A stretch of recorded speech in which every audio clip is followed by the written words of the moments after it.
নমস্কার। রঙ্গিলা অর্থাৎ রঙের ছোঁয়ায় বসন্ত উৎসব এই প্রথমবারের মতো অনুষ্ঠিত হতে চলেছে আগামী 10ই চৈত্র রবিবার সকাল 9 ঘটিকায় জামালপুরের কনকপুর প্রাথমিক বিদ্যালয় প্রাঙ্গণে। বিশেষভাবে ধন্যবাদ জানাই সাহায্যের হাত স্বেচ্ছাসেবী সংস্থার সকল সদস্যদের এই শুভ অনুষ্ঠান আয়োজন করার জন্য, এবং শুভকামনা রইল সকল সদস্যদের যাতে এই শুভ অনুষ্ঠান সফলভাবে সুসম্পন্ন হয়। আমরা তো সবাই থাকছি, আপনারাও আসুন। আপনাদের সকলকে স্বাগত, ধন্যবাদ। নমস্কার, আমি দেবাশিস ব্যানার্জি।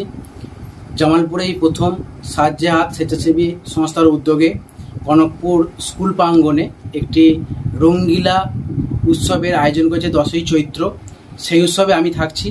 আপনাদের সেই উৎসবে সকলকে স্বাগত আর অশেষ ধন্যবাদ জানাই